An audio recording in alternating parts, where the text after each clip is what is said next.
Excellent. Well, that's putting my feet to the fire, isn't it? So great to be up here. I'm really thrilled to be here because I've put a lot of effort into getting in front of you people. I appreciate the background, the skills, and what you're doing to develop your businesses. So I'm here to help you along the way. I'm very grateful to Mal and to Ian as well for accepting or inviting me to come along here.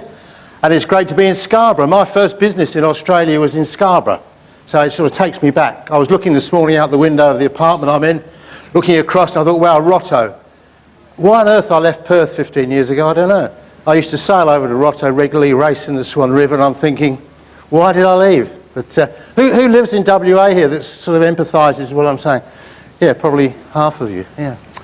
Okay, so what I'm going to do now is to basically run through a bit of a process to show you how you can get away from the daily grind by using the mechanics of franchising. I might just ask here, any of you franchisors at the moment, so you got a franchise system? A couple of people. And what about franchisees? Anybody use? Okay, so we just got very few people, 3 or 4, that are actually familiar with the concept of franchising. Okay, without any more ado, this was just me to say I'm, I'm thrilled to be here. So, excellent stuff. Now, what I'm going to do, Warren was the winner and the last time I presented in Sydney of the, here we go, somewhere here there's a Kindle. Oh yeah, here we go. So I'm offering a Kindle as a prize. If you fill in the quiz form and you get the quiz right, and I do check them, providing you fill in the details, I'll email the winners the information. So I need your email address and your physical address, and I'll post you a Kindle if you win in the draw. The 2 runners-up prizes, but by no means to be considered lightly, a copy of this book, The Top Franchise CEOs. There's 14 people in here that have written their stories that are really quite fascinating. And for anybody in business or whether you're interested in franchising or not, you find there's some great tips to pick up there. So that's the other couple of prizes. So just keep your eyes open as we go through. This is meant to keep you on your toes and listening to me.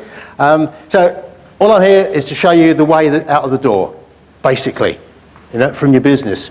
This is the brief I was given by Ian, was to how to sack yourself. So let's get you out. So most of the people I know in business, quite frankly, are just frantic. There's always stuff happening. And the truth of the matter is, you really just don't feel you can let go. It's an emotional habit, throwing the baby out with the bathwater, all those sorts of things you just can't let go. So what we're trying to do is to show you how you can do it, but give you the motivation by showing you really what you can achieve. So we'll just run through very quickly. Incidentally, how many people here have seen me present on franchising before? Not too many, okay. Look, you won't be seeing a repetition. What I'm showing you today is different. It's really going another step down the path. So hang in, bear with me if there's anything that you hear that you're familiar with, because most of the content will be quite different. So you're in a situation where I guess a few of you are a bit lost. You're trying to work your way through growing your business, improving situation, get yourself away from the daily grind.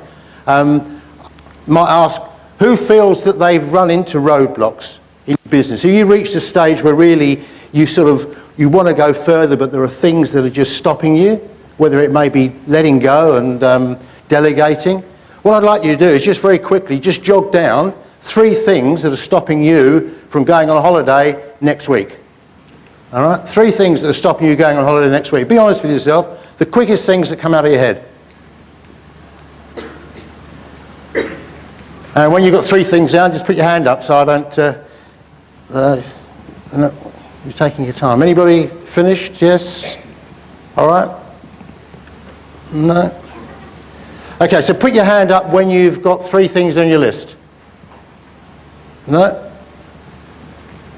I'll take it you're not being honest with me. Okay, we'll move on. Okay, so look, the solutions are expensive. If you really want to get away from your business, you're faced with, trying to delegate, to leverage the business. The fact is there's a couple of options, but the way to get out of your business can be expensive. The way to grow your business can be expensive. If you want to replicate what you're doing and maybe open another branch, grow the business, expand, you've got to invest in stock, plant and equipment, maybe premises, and there's a high risk involved. You don't know the outcome. What you're doing at the moment is working great, But if you multiply it by 2, 3, 4, 5 times and invest a lot of money, probably significant sort of 6-figure chunks of money, are you going to be successful? Are you going to expose yourself and regret that you invested that extra working capital? What I'd like to do is to illustrate to you there is a much better way. This is Annette Corrie, or Nettie as her friends call her. Nettie is a young lady from the Gold Coast, and 3 years ago she was made redundant. She worked in the fashion industry, and she thought, what am I going to do? I'm fed up with this, unreliable sort of employment situation. She went to a friend's wedding on the Saturday, and it gave her an inspiration. I think I'll start a business organising weddings. How good's that? So she'd never been in business before. None of her family had been in business before. They all told her she had rocks in her head, and she started a business. So let's just share a few minutes of Nettie's story. What she'll do is tell you the first stage, and then she'll show you the next step. So it's the before and after of Nettie with her business, all about venues. So I actually run 2 wedding companies. One of them is all about venues, and they're both based on the Gold Coast. So I guess one of the biggest benefits that franchising has given to me is the flexibility to do what I want. And I guess what my goals are, in life is just to be able to live that beach bum lifestyle and travel around the world when I want to, and not actually be tied down to a physical business. When I, particularly working weddings, you have to be really reliable, and you get phone calls all the time, and you have to return them within 24 hours. Otherwise, you have brides absolutely freaking out if you don't reply to emails or phone calls. So I guess when I first started my business, after a year, I felt really trapped in my business, because if I wasn't there, the business didn't go anywhere, and there'd be a lot of breakdowns happening. So I guess for the first year, I took no holidays. I was run into the ground. I was working 6 to 7 days a week, and there was many weekends I was calling my husband on the phone in tears, going, I can't handle it. There'll be all these different things happening in business, linen wouldn't turn up. And you need to deliver a wedding. You don't have time, you can't be late, everything has to be 100%. So we'd have lots of different breakdowns like that, and I was just trying to do it all by myself. I didn't have any staff, and it just wasn't a very good business model. And I worked that out quite quickly when I got to a point of, I've had enough, I want to sell the business. So I went to the business broker, and he gave me a business valuation of about $30,000, and he said I'd be very lucky to even sell it for that much, because it was worth nothing. And it broke my heart, because I've been working my ass off, and he's just like, you've only been operating for a year. No one's going to buy a business that's been operating for a year, and you'll have a really difficult time selling it. I decided to franchise, so that was about 18 months ago. It took me 3 months to put the system together. I had a consultant actually talk me through it, which was amazing, because when you're trying to translate anything in franchising, you're like, what does that mean? So that really helped me. And I settled on my first franchise the very first month that my documents were ready from my solicitor. And I did this with no marketing. So I had a pre-sale during the 3 months. I was just telling people what I was doing, and I also shared with my staff as well. There was actually a staff member who was working for me 5 hours a week, only 5 hours a week, who actually bought the very first franchise. So that was pretty cool, literally selling a franchise as soon as it was ready. So, and now I have 5 franchisees. I actually settled on number 5 last night. So I was very, very excited. Yep. And I guess the main reason, the great thing back to my business broker who told me, your business is worth nothing. You've only been operating for a year. You'll be lucky to get 30,000. And the main reason why I wanted to sell it in the first place was to have the lifestyle where I could travel, and the business didn't rely on me being there 100% of the time. And that's literally the life that I'm living now. Last year I went to, pretty much after every franchise sale I go on a big overseas holiday. And like last year I went to Hawaii, and then I went to Bali twice, and then I went to Hawaii again in December, and then New York, and then the Bahamas. And then we've just come back from a full month in the States. So like in the States, like the whole time that I was away, I was like, there was a franchise being processed and my solicitor was looking after it. And I came back this week and the documents were already signed, and yesterday I signed them. So that's the kind of thing, like I still can't believe I'm just like, this year has probably been the biggest year for me to really translate from actively working for money to money just coming passively now. My company has a valuation of about $300,000. So I don't know anybody else who's actually, 10 times the value in 2 years. And there's certain things that I have done in the last 2 years that have given me that kind of valuation. Well, she's not here, but who reckons that Nettie's done a great job? Quite fantastic, eh? She's at the point now where she's selling the whole group, so she's realising a six-figure sum for it, and she's starting another franchise group next year. At the beginning of next year, she's having a baby, so she's going to get the baby, then she's going to start the next franchise group. She's got it all laid out. So giving you an indication of her humble beginnings and her limited experience, you can see that it's doable, and it's not an uncommon situation. So just sort of, it was worth showing you that to give you an idea. So can you relate to yourselves and say, well, if that's where she was and that's what she did, what could I do if I used the tools and had the energy and enthusiasm and wanted to go on a holiday like Nettie? Because she doesn't stop going on holiday. That's what I love about Nettie. But our lawyer was brilliant. She mentioned she had a sale while she was away. She got back, and the next morning from arriving at the airport, she was in there signing the contracts and got a cheque. So great bit of teamwork. So there you go. But it's not just small business franchising. You know, who recognises this chap's face?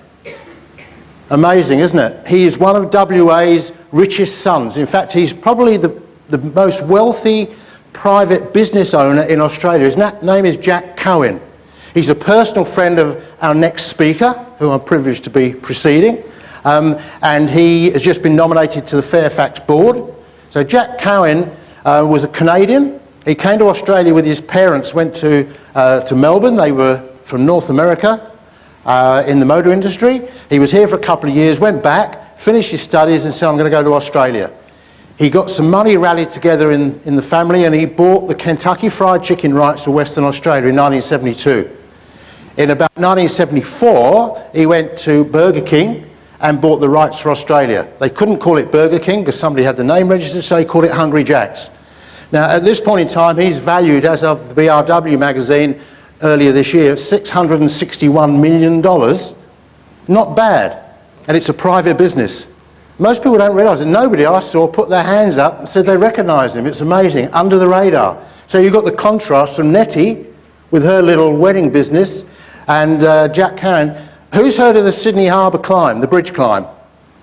Who knows it's one of the biggest cash cows in Australia? Absolutely amazing. He owns 40%.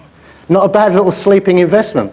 So it gives you an idea. Plus racehorses and so on and so forth. And he's a director of Channel 10. So it just goes to show franchising has given him what he's got. So just an idea. Now, the asterisk are relevant. If you're interested in the quiz and a Kindle or a book, I might mention that when you see the asterisk, you want to take note. That's just a clue. So people will tell you that franchising is about documentation, number one. And they'll tell you it's about the product, number two. So that's predominantly what people will tell you if you talk to consultants, people in the traditional field. But the reality is it's a lot more than that. It's about changing your business. It's about hatching a new business, a new company, taking a new direction. And the analogy that I use is actually getting a couple of eagles up there soaring. A lot of people use the analogy flying like an eagle. You're soaring, you know, you're really successful, you're up there with the big picture. Well, what you're going to do is create two.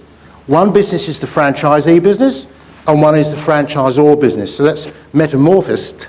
I never get that word right. Better get Mal up here. So you need to have two visions. And the wonderful thing about this is it's not making your business more complicated, which is what you would do if you're expanding it. It's actually taking the simplest common denominator of your business, breaking it right down. And Simon would just loves this stuff because it coordinates him with his systems. And Albert Einstein loves it as well, because one of his famous phrases that I love is, you should make everything as simple as it could be, but not too simple. And that's as much as it needs to be. So rather than doing vast amounts of documentation and making things complicated, just look at the simplest common denominator in your business, and that's the tool you're going to use. So let's run through. If you've seen my presentation before, one of the people I refer to is John O'Brien. John from Poolworks. This is his model. When in 1996 in Hornsby in northern Sydney, he bought this business. There was a warehouse and 3 vans. They were doing swimming pool maintenance, repairs, replacements of pumps and all that sort of thing. Pretty straightforward. John had been in franchising for a number of years. He'd actually been a home delivery driver with Crystal soft drinks for Schweppes, delivering, Schweppes, Coca-Cola, that sort of stuff, or their appropriate brand. And this is what he bought, was this model. There was a warehouse there and the 3 vans. What his picture was, because he worked out before he started what his structure was he wanted, was that he wanted to actually take that business, convert the warehouse into a retail hub, and each retail hub had 6 or 7 vans underneath, so they were sub-franchised. And that's where they collected their stock and their equipment and got all their orders and so forth. And in essence, what he's done is take that to the point now where he's got 65 hubs around Australia, 65 retail hubs, and 300 vans. So he's achieved something quite extraordinary, but with the simplest of simple models, he knew just where he was starting. And he bought that business with that in mind. A very quick snapshot of me. Who am I? What right do I have to stand here and tell you about all these examples? And have I got any authority? Well, I'll leave you to judge that, but let me just give you a bit of background. I was born in London. This was just down the road from me. Bombs fell, and that's where we played as kids. I went to study as a quantity surveyor, so I went to college, wanted to travel, ended up moving to Italy. That's the fountains of Trevi, which comes back. I spent many an hour there throwing coins in the fountain. Very, very, very glamorous, romantic. Then I went to live in Africa. I lived in Malawi, a country in the middle of Central Africa, landlocked, fairly small. In those days, a population of 5 million people. I started a building construction business. I also had a transport business, an import business, and a swimming pool construction business. But in 1975, after having met my wife Prue there, we married, a couple of small children. We knew that Africa wasn't the long term for us. There's just too many issues and uncertainties. Much as I loved it, wonderful time I had there. This is us arriving in Fremantle in August 1975. Me with my high heels. I think I had a perm, certainly had a bit of a beard. So there you go, look at that and think, who's that? And the girls are living around the world. So, but I went into building here, started constructing, and I was building, developing units and apartments in Mosman Park, Cottesloe. My business just started up the road here in Scarborough Beach Road called Brian Keane Homes. I was in Mal Dempsey's office. He was a real estate agent then. I don't know whether he's still there. And I won the Home Builder of the Year on one occasion. And then in 1982, kabang, interest rates were 21.5%. So forget the half, there was 21 reasons why I needed to get out of building. I had property and I couldn't sell it. So I thought, career change. So after 20 years in the building industry, I went looking. I thought, what can I find? I looked at buying a few taxis, I looked at delicatessens and all sorts of things. Anything but the building industry, because it was a bit tainted in my eyes at that stage.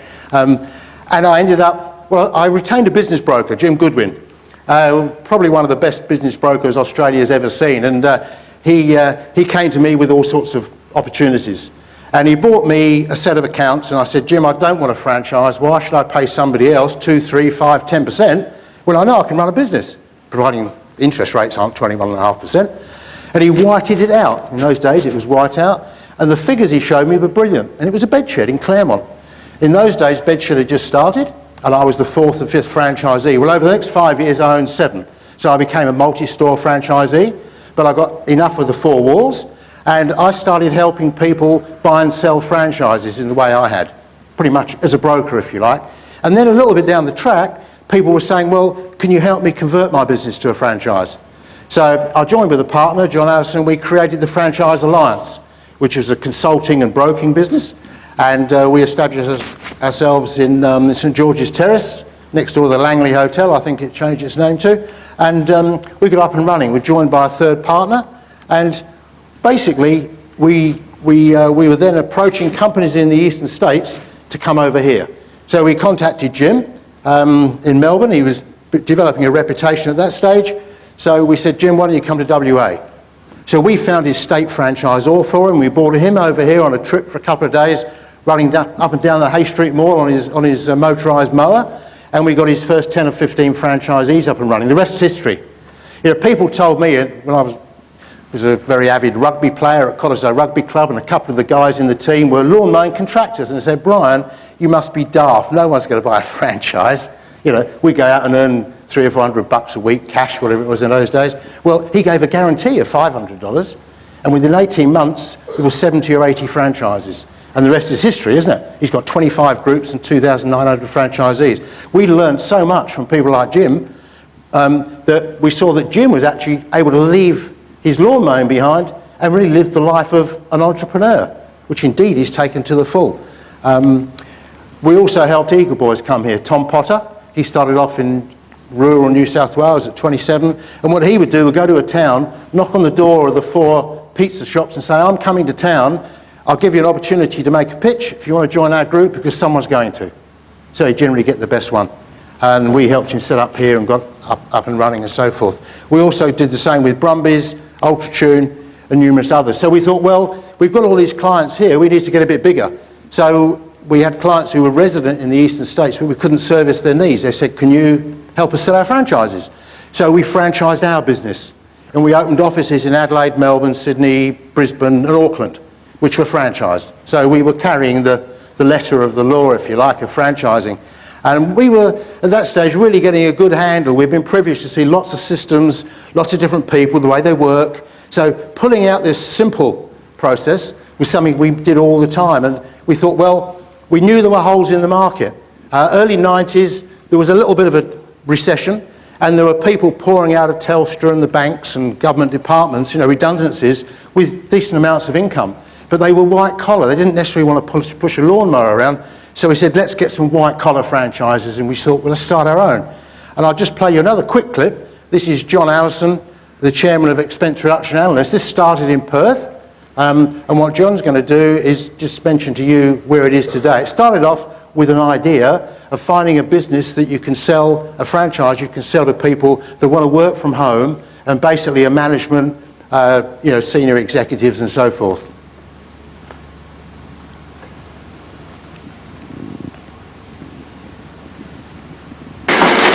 Hi there, I'm John Allison, the retired chairman of Expense Reduction Analysts UK.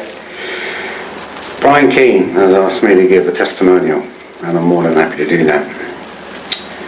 When we started our franchise back in Perth in 1992, all we actually started with was a name and a concept that we got from the USA.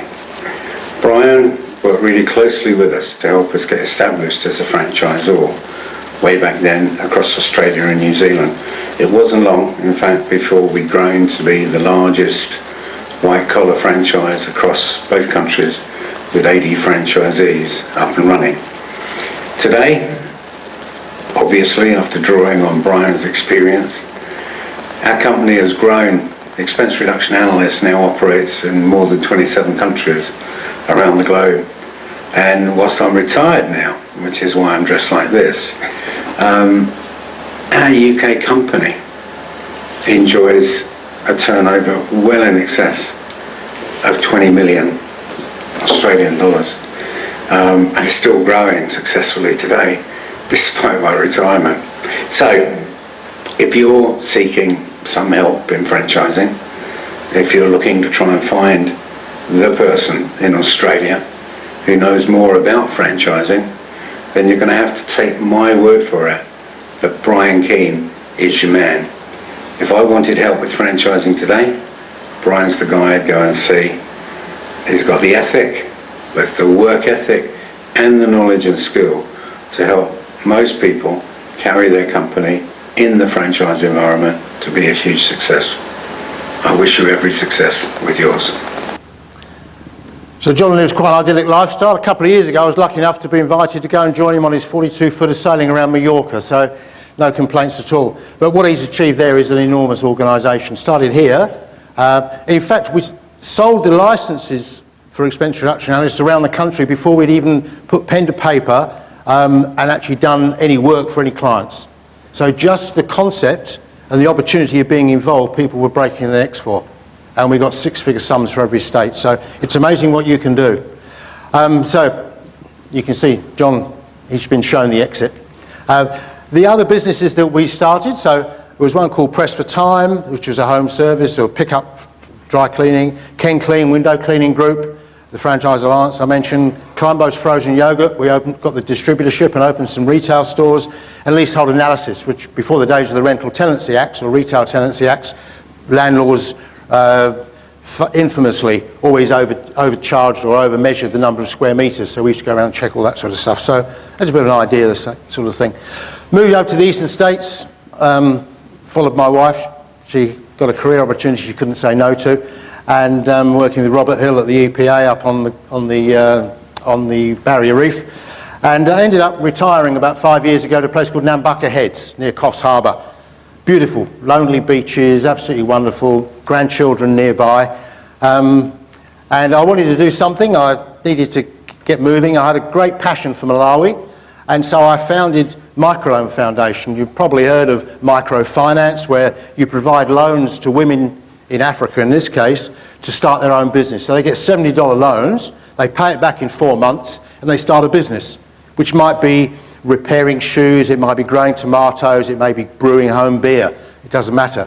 At this point, we actually started operating in a place called Melange there 3 years ago, and up till the end of June, we'd provided nearly 7,000 loans in that region, affecting about 30,000 people, because there's an average of 6 children per family. So this was something I had a real passion for, but I didn't have the funding to drive it in the way I wanted to. And it's hard work. Setting up a charity is a lot harder than setting up and running a business, I can tell you. So I thought, well, I need to do a bit more to get it working. And I was getting, well, Neil was saying yesterday, if you retire after 18 months, you sort of lost your drive and your energy. Well, I was conscious of that.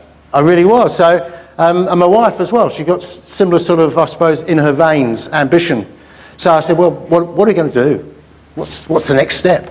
And I thought, well, came across the concept of internet marketing and the sorts of venues like the events you're seeing here. And I thought, well, I've been in franchising for 30 years. I've got an absolute passion for it. Why don't I teach people about it? Because I think there's a big gap in the market. There's a huge opportunity for franchising that's not being taken. So I went and spoke to John O'Brien. I think, no, my mic's still there. And I spoke to him about my concept of what I call micro franchises. So very small franchises, starting off very simply and very inexpensively, that anybody can do. And this is what he responded with, which gave me, reinforced my ambition, I suppose, from the point of view of getting up and running. So I'll give you a couple of seconds to read through that. So you've probably done that. Okay, so what I want to show you is the world that's out there in franchising. It's quite extraordinary. Aha. We've got this glitch again.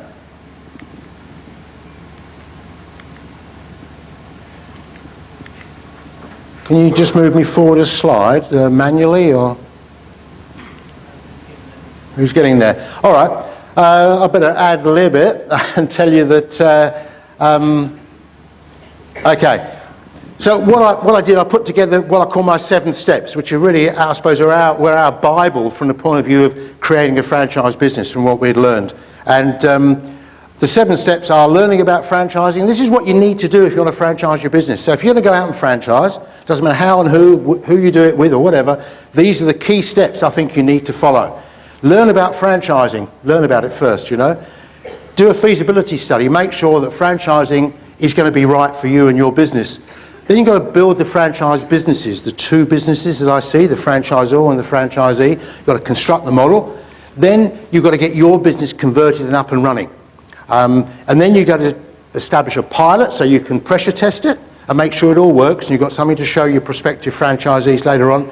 Then you recruit your franchisees, then you're on into the big picture and you can show yourself the door once you've grown that business enough to be able to sustain the payment of staff and so forth. So that's the basic process. So I haven't got time to go through all those steps, so I'll give you very quickly some of the key steps, I suppose. And I'll start on, what I'll do is go through step 3, which is build the franchise business. And I've picked 4 areas there, which I'm just going to run through with you very quickly. Franchisee support systems, or delegations, the key you're getting there, marketing territories, money and budgets. And you notice what I'm covering here really is complementary to what Neil was saying yesterday about leadership, what Ian was saying earlier about team building, what Simon was saying about systems, and what Streetsmart preach really about marketing. It all dovetails into this model. So delegation. I might mention money flow's got an asterisk next to it and it's got an underline. So if you're thinking about some of the main areas where franchisors make serious mistakes, that might be worth thinking about. And then also there's marketing, it's another area where people make serious mistakes. And you'll have heard Mal talking about that, no doubt. So there's a system to delegate. You've seen a lot of this information today and yesterday, so I shan't spend particular time on it. But the fact is, we all know it's not as easy to do it as you would believe, unless you've got the discipline and you've got that external influence pushing you out of your comfort zone. And this is where having 2 businesses makes it so much easier, because you construct the models very simply from very basic stuff. And it's the same as Simon was saying. You start with a minimum to get the ball rolling, and you add to it as you go. So it's just checklists and processes. And then what you're basically doing is creating a situation where your primary role is becoming an entrepreneur. That's the franchisor side of the business. The franchisee is doing all the things that you're trapped with at the moment, being the technician, being the manager, overcoming that capability trap that you've got. That actually is the franchisee's task. He's stuck in what was your capability trap. Mowing the lawns in Jim's case, for example. That's all his franchisees used to do. They didn't get business, they didn't give quotes. All they did was get a message on the pager, go to 53 Smith Street at 3:15, $30. And that was it. So he had them doing basically what was his limiting factor. But you do need to become, if you're not, a leader, which means getting people to follow you. And my lawyer, Ivan Paul, uses the knife in the corner there. He's a Kiwi, he's a bit dangerous in company. But he says you've got to rub their chest in sort of warm satisfaction and have your knife in their back to make sure they respond and do things you want. So it's the sort of compliance thing.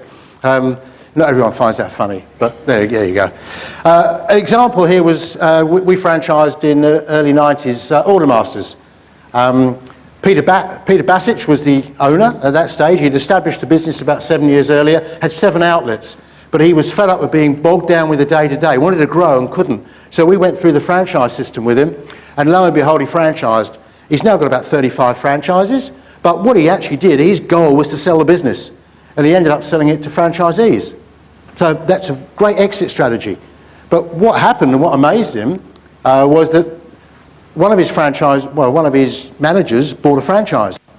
And it was only within 6 months that suddenly that store was turning over 30% more than it had ever done before as the top performing store in the group. And I never forget Peter's face when I went into his office, and he was just absolutely furious. Why didn't that do that for me? And that just really clearly shows one of the big aspects about franchising. They've got skin in the game, they're motivated. And Peter showed himself the exit. So you've got to use science, disc profiles and so forth, you're perhaps familiar with, but you've got to make sure you're choosing the right sort of people. If you're an entrepreneur, you're probably a D. You're someone who wants to dominate, direct and so on. You don't want a business full of Ds. So you've got to make sure you get people that are complementary. Something I will just touch on very quickly, I'm an absolute discipline and fan of a fellow called Greg Nathan. He was a franchisee with Brumbies in Victoria. He became their state franchisor, then became the national sales manager, got out of franchising to go to uni and study psychology. And he learnt a pattern in human behaviour, and he found it applied to franchising. And it's like this. You buy a franchise, and you can relate this to anything in life, and you say, wow, it's fantastic. The franchisee is wonderful. He's marvellous, he's incredible, this marvellous system, he can't put a foot wrong. And then after about 3 to 6 months, you come down there and you say, actually, it's me that's doing all the work. He's up there in his office, driving his Merc, whatever it is. And then you get the bottom dip here where you say, why should I be paying fees? In fact, why should I even be involved? I can do it myself. A bed shed, don't tell anybody, but we had our own name registered ready to break away because we were exactly at that point.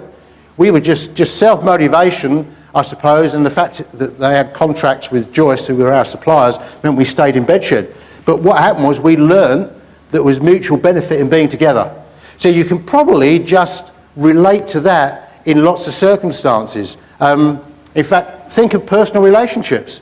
You know, think of someone you met at some stage, you said, wow, this is brilliant, this is the person for me. And then after a little while you thought, don't know, not really pulling their weight, not quite what I thought it was. And then either you resolve it and you work out how partnerships work, or you go your different ways. And this is exactly the same. So when you're looking at your, retaining your franchisees, you've got to make sure you've got appropriate people to fill the gaps. And you've got to make sure that your delegation process is one that's matched with good consultation. And that is so critically important. So many systems are destroyed because the franchisors just don't understand good communication and don't treat their franchisees with respect and develop trust, which is an absolutely critical part of the whole process. You'd all seen MasterChef. I like a bit of cooking, but I'm not really a big TV fan. But last week I was watching their cook-off with all their winners. So they got the winners of the last 4 years or something like that. And it struck me, I thought, well, I did see one of the first ones that came on about 3 or 4 years ago. And they were good cooks, but they weren't particularly skilled. And I look at them now, and there's 2 or 3 of them got restaurants, 2 of them have got television programs, 2 or 3 of them have written books. Do you think they just learned that overnight? It was incremental. So while they were in those kitchens and they were learning, cooking amongst each other, being sort of mentored by those chefs, they've actually incrementally learned the skills. And it's the same if you look at delegation, you look at any aspect of change, there's an incremental process that's involved. And it's something I think is an excellent point to remember. Money flow. You've got to make sure that the money flow in a franchise, as the second key, really is handled properly. It often isn't. It's important to understand your franchisees who create your income, and you're going to spend a lot of it in expenses, but you want to make sure that you're going to feel you're getting value for money. So there's a circle, basically, where you've got the franchisor over here providing service fees and royalties, the franchisee's getting expenses, he's making profit, he's paying that through to the franchisor, he's got some profit and so forth. So it's going round and round in a circle. And you've got to make sure you've got the budgets right and so forth. So many businesses get strangled because they don't understand the elements of franchising and the quite dramatically different, I suppose, phases of cash flow that the business goes through. One example of a business, I think it's re-emerged these days, was called Red Spot Couriers in Perth. They were one of the founders of the Franchise Association back in the mid-80s. They sold a number of franchises and then there were no more territories to sell, but they weren't getting in, they hadn't constructed their financial budgets accurately enough. They weren't getting enough cash flow, enough revenue from their franchise fees. So they stopped providing support, the franchisees got fed up, and you ended up with an implosion. It just fell apart. If they'd done their homework and they'd understood what was going to happen, they would have planned for that beforehand. So a lot of groups depend on sales of franchises, not on the cash flow from the established group. So it's a big mistake people make. Another area that's critically important is territories. This is where you make your money. The replication of the business, just at the stroke of a pen, you can perhaps add 30, 50% to the number of franchises you can sell, and all it is a matter of very simple replication. So you've got to make sure you get a strategy right. There's so many organisations that miss the boat at the beginning. It's interesting to see how these things evolve. Subway are a great model. Subway is now the largest franchise group in the world. They've got more outlets than McDonald's. Absolutely enormous. And they make a sandwich. And if you go in their shops and have a look, they're not particularly fancy, but they use a process that we call the Olympic rings. They open ones, when they opened their first store, it's called Pete's Subs. Fred DeLuca was a student, funding his way through uni, borrowed some money from a family friend, opened a sandwich shop. After a year, the $1,000 he started off with had diminished to 70. And they decided the only way to go was to open a second store. Brave step. Right? Subway may never have evolved. And they opened the second store, not bad, but still struggling. So they said, well, let's open a third. But what they did, each time they overlapped the territories. So the brand had a certain awareness. Can you see the common sense in that? It meant that they weren't in new areas really with a name that was unknown. And they changed the name to Subway, and it took off. When they came to Australia, they sold the rights, and they opened one in Perth, one in Melbourne, one in Sydney, one in Brisbane, went belly up. They just hadn't followed the formula. So if we look at John O'Brien again, you can see how he used that system, that process, and I mentioned is now significant size. So a very quick exercise for you. If you were establishing your business as a franchise, let's say in Perth, how many franchises do you reckon you could have? Just write down off the top of your head what you think, just very quickly. Just take 15 seconds to write down how many franchises, if you want to franchise your business, you could replicate with. Right, get a bit of an idea. Then you just think, well, extrapolate that to Western Australia.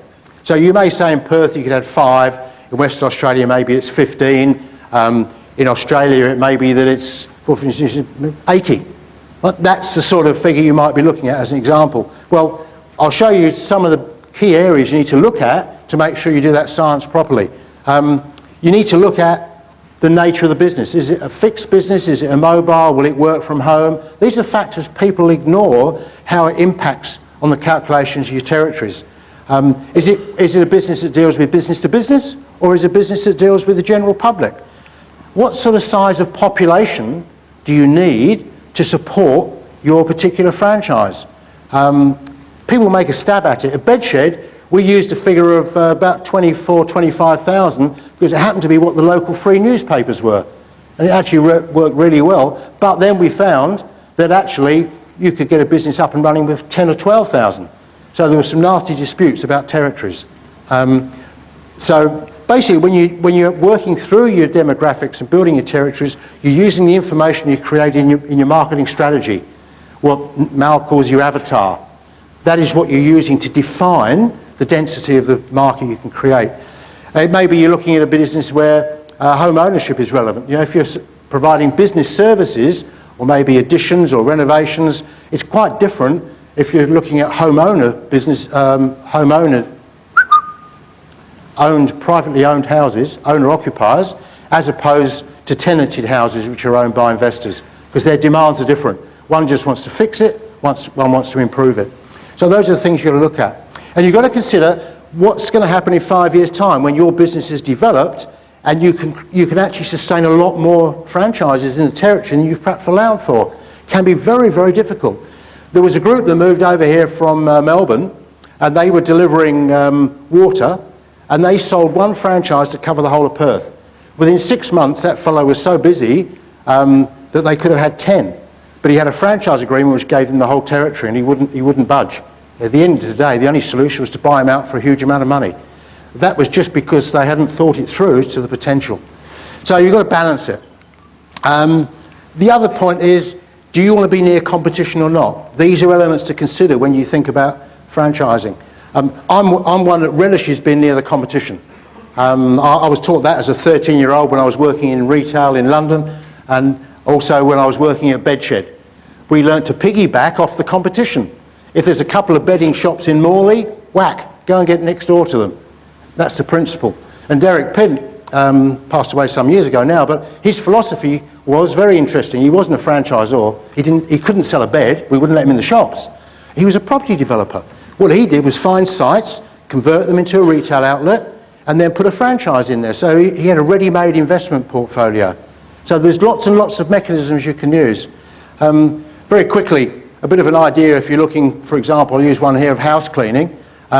If you need 5,000 households in a high-income area, maybe one of the coastal suburbs, you might need 5,000 households to get 30 regular customers. You may say that's a unit. If it's a low-income area, out in the lower socio-economic areas, you may need 5,000 households only give you 10 regular customers. So what you've got to do is balance it by making the territories perhaps larger in the lower socio-economic areas than you do in the higher ones. So in Peppy Grove, you'd have a very small territory. In Armadale, you may have a big one. So it gives you a bit of an idea. So giving you a bit of a hint here as far as the relationship between territories and marketing is concerned. And that marketing is the foundation of the business. That's what you need before you even start. And not to be confused with advertising. A lot of people think marketing is advertising. That's just the channel you use to get the marketing message out there. So you need to stress the fact that with marketing, you've got your basic marketing plan you develop from your strategy and your advertising plan. But then when you look at franchising, you look at the marketing strategy for franchisee recruitment. So you're looking at another parallel product line, and then you develop the advertising plan there. Important that you've got matching appearance in your franchises as well, of course. So working through that, the whole point is with a brand, I've always envisioned it as a parcelled box. Everything's there. So everything's contained in there, and that's your brand. That's the integrity of what you have and what you need to keep. And it never stops. You know, you need to keep refreshing that continually. Michael Sherlock, I don't know if anybody ever heard of him, but he was the guy behind Brumbies. They started off in Melbourne as orange people. They went virtually broke. He bought the shares in 1986 for $0.01 each and sold them 2006 for $3.60 and made 46 million. He was a marketing guru, but came from not from a marketing background. He refreshed their brand every 5 years. You can see the sequence, you can still recognise it, but every 5 years he refreshed it. And he came up with lots of new ideas. So you've got to make sure that what you've got, the way you market and advertise, is synonymous with the product. There's one example. And you need to do budgets. Don't just do it, by the fly. The other thing is, if you're going to get into franchising, don't try and hide stuff. It's very important to be open, to have a situation of trust. So you don't take secret commissions and you don't take handbacks from suppliers. You put that into the fund, you disclose it, you make your profits legitimately. And this is just an outline here from the point of view of when you're doing your recruitment. You need to take into account this DISC profile again, or whatever process you use to make sure that you're getting the right sort of people. But what you do is you look at your strategy, you don't touch the brand itself, and you create the advertising plan. But keep it simple. So, to give yourself the sack, you've got to develop 2 businesses. But it's simple and it's fun. And in doing that, you need to really, I suppose, move away so that you're going to leverage. That's the biggest challenge, as we've been hearing for the last couple of days.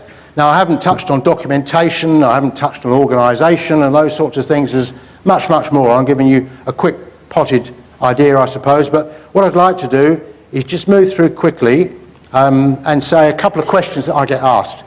Number one is, how old does my business have to be? How many years do I need to be established? The answer is, whatever you like.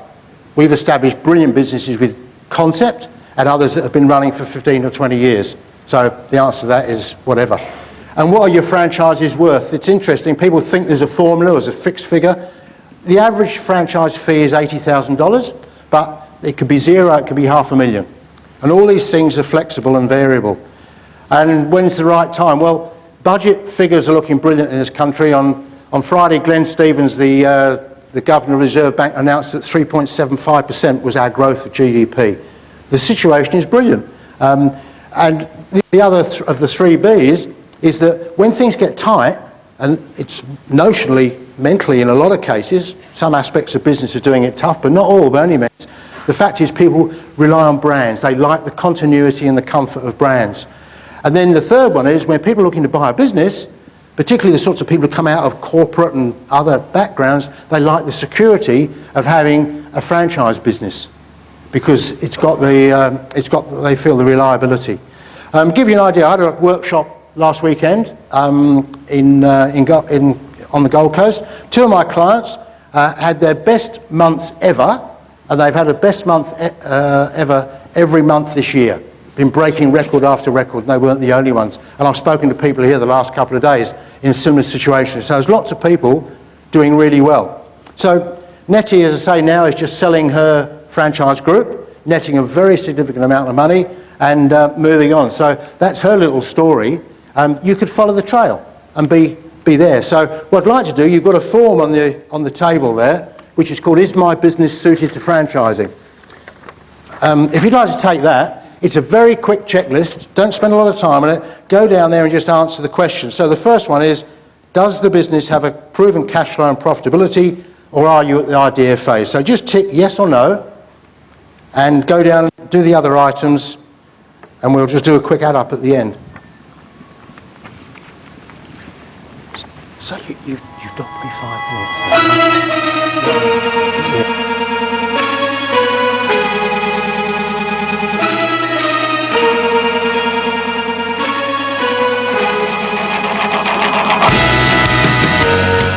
Just a very quick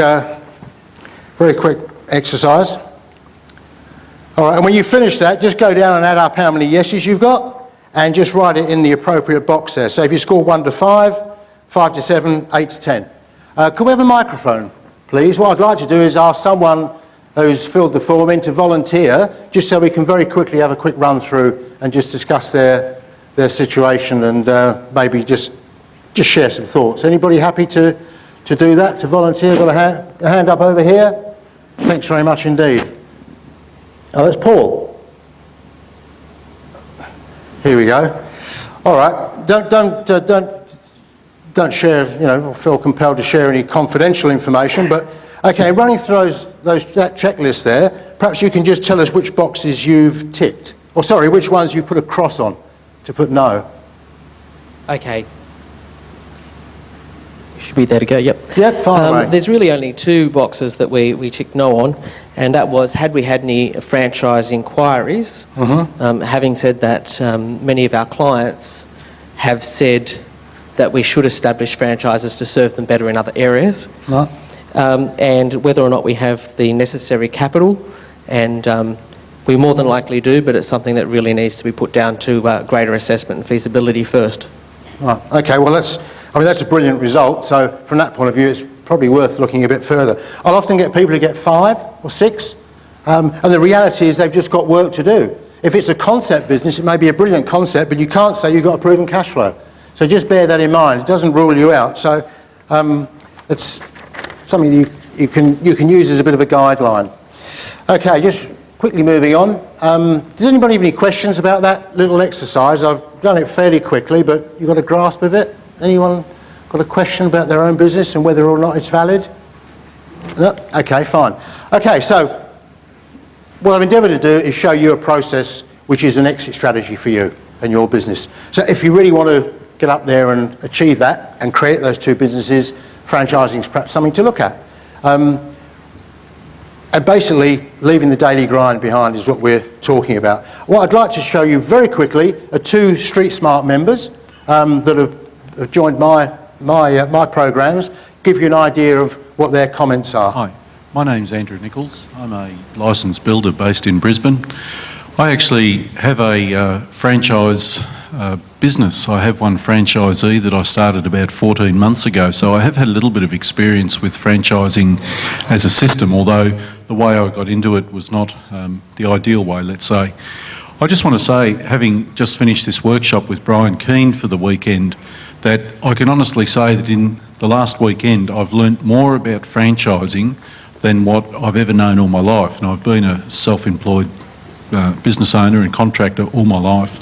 So I really want to thank Brian very much for taking the time to run this workshop.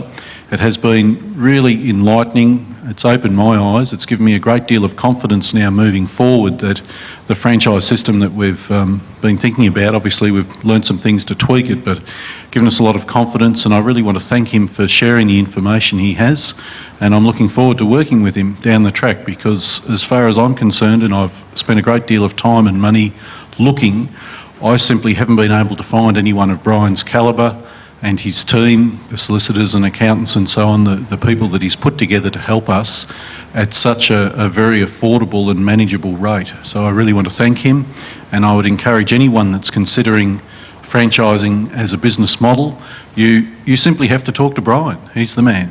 Thank you. Andrew was kicking himself because he'd spent a fortune on a lot of things he didn't need to spend money on, which is a great shame. The other one I'll show you is Ron Taylor. Ron's not here because he just had a hip operation, but he's a regular attendee at Streetsmart, and he had a concept. I think he scored 6 on his sheet. I'll just quickly mention to you, or show you what Ron has to say. Okay. Hi, I'm Ron Taylor, Managing Director of a number of companies. I recently attended Brian Keane's How to Franchise Simply workshop to see if franchising was right for one of my businesses. Information supplied and the franchising industry contacts presented at that workshop convinced me that Brian's 30 plus years within the industry was a valuable resource to tap into. I've since found that his course content is outstanding and his personal support exceptional, putting How to Franchise Simply a step above most in the information dissemination industry. If your business needs to move to the next step of being franchised, I'd certainly recommend that you contact Brian or attend one of his workshops now. Okay, so that was Ron. So if you're at the point where you're thinking with your business, which direction you're going to go, are you going to stay the way you are you going to expand and invest more money in it, or maybe franchise? The truth is you can hide your head in the sand and just carry on the way you are.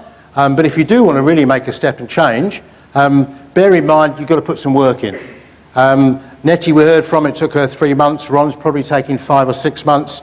And Annie, one of my clients, is doing it in 3. She's the cupcake shop. So you need to allow yourself time. Some people may need 12 months or 24 months.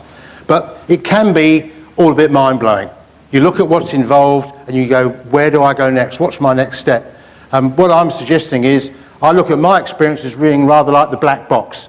You know, over the years, I've picked up a lot of experience. We've had some ups and downs, and we've had some turbulent weather, and those are the things that I could sort of remember to share with people. So I'm offering myself as the jumbo pilot to train you. You can have somebody who's been a passenger or written the manuals to train you, but the reality is I'm offering myself to you as a pilot that's flown there and been through the storms. So everything I do is based on the steps. So whichever way you want to go, if you're looking to franchise your business, you really need to determine whether it suits you or not. And frankly, I don't know whether franchising suits you at this stage of the game. Can't really tell. So what I'm doing on Saturday is running a workshop here, which is for people that want to find out really whether franchising will suit them. It's the opportunity to see how you can grow your business tenfold in a 3-year period like Nettie, and really just show you the mechanics of franchising, making it very simple. We'll outline whether you need a franchise or a license. We'll run through the reasons why franchising is attractive and how to avoid the biggest mistakes that people make. And then also how you can do it without it costing you an arm and a leg. Critically important. You can do it on a shoestring. And then from there, also running through all the bits and pieces. So it's a very intense day. The total value of that workshop is $397, but I'm offering it to Streetsmart members today for $97, and we'll be here eating and drinking with the same standard you've enjoyed the last few days. And if for a couples come, you'll get a $50 cash refund. So, whoops. But also I'll be providing for anyone that comes one loan to Microloan Foundation, so that you know you're also assisting one family in Malawi to help themselves lift themselves from poverty. The quiz, don't forget to hand the forms in. So you've got the answers to the quiz, you've got the chance to win the Kindle or the books. If you want to catch up on Saturday, have a chat, look at my programs, or pick up some microloan flyers, they're all up there. So essentially, that's my presentation. Thanks for the opportunity of giving it to you.